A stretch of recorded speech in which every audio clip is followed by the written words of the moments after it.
You've probably experienced this before. Someone asks you for a small favor, something so minor that refusing would seem unnecessary or even rude.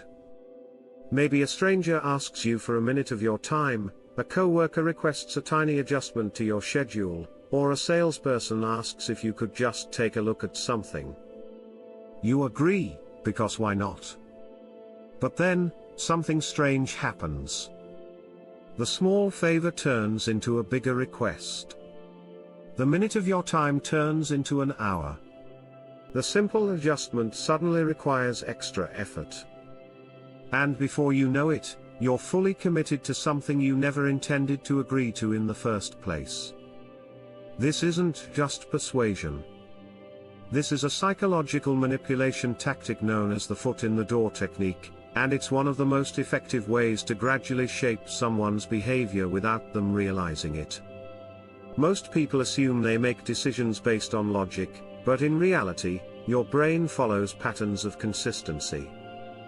When you agree to a small request, your mind starts to justify that decision, and to remain consistent, you're more likely to agree to bigger requests later on. Manipulators use this tactic in sales, relationships, politics, and even everyday interactions to make you commit to things you never would have agreed to outright.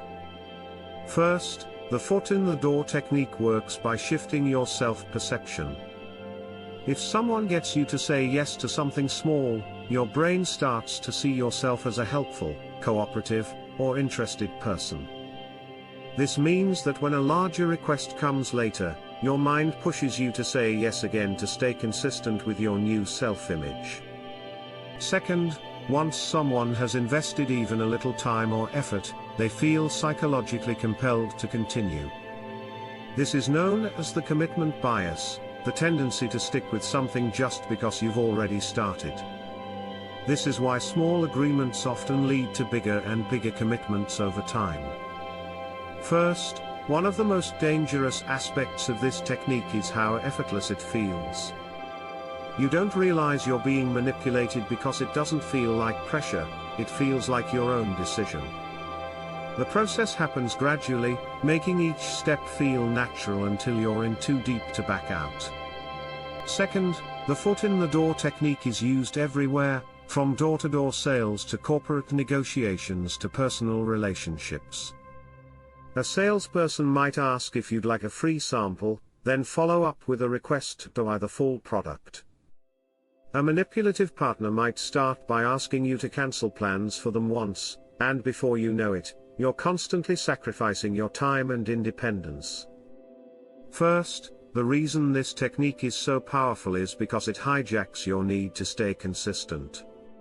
Humans dislike contradicting themselves, so once they commit to something, they feel an inner pressure to follow through and justify their previous actions.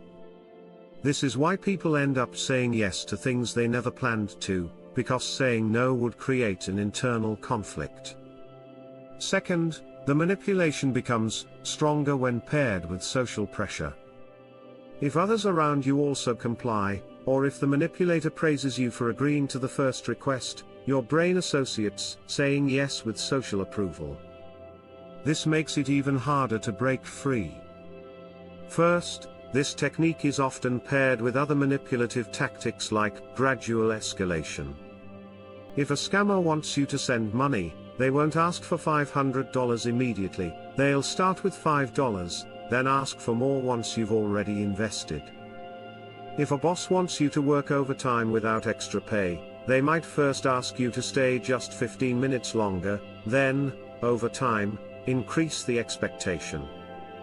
Second, one of the most dangerous real-world applications of this technique is in high-pressure environments like cults, fraud schemes, or extremist groups. New members aren't immediately asked to commit to extreme actions, they are first asked to do something small, like attending a single meeting. Then, they are slowly led toward bigger and bigger commitments until they are completely trapped in the system. First, the key to resisting this manipulation is recognizing when a small request is actually a setup. The next time someone asks for something minor, pause and ask yourself, where could this lead? If you suspect the request is a stepping stone to something bigger, be cautious. Second, train yourself to say no early. It's much easier to refuse the first request than to break a pattern of agreement later. Instead of saying, "Sure, why not?" say, "I'd rather not commit to that right now." If you practice setting boundaries at the beginning, manipulators won't be able to push you further later on. First, use reverse consistency to break free. Instead of feeling the need to stay consistent with past agreements, remind yourself, "I am also a person who values my own limits and can change my mind if something no longer feels right." This gives you permission to say no without guilt. Second, be aware that guilt and flattery are often used to reinforce the trap. If someone says, "Wow, you're such a generous person, I knew I could count on you," after a small request, understand that this is designed to make it harder for you to refuse the next step. Flattery is a manipulation tool when it's used to push compliance. First, the strongest defense against this technique is awareness. If you know how it works, you can spot when someone is using it on you. The next time you feel yourself slowly getting pulled into something bigger than you intended, step back and analyze the situation objectively. Second, remember that true agreements come from informed choices, not gradual manipulation. Just because you agreed to something small doesn't mean you owe someone anything bigger. Setting boundaries doesn't make you selfish, it makes you in control of your own decisions. The foot in the door technique is dangerous because it feels harmless at first. But once you understand how it works, you can recognize when someone is trying to guide you down a path you didn't choose for yourself. Once you master this skill, no one will ever be able to manipulate you into saying yes without your full awareness again. What other manipulation techniques would you like to uncover?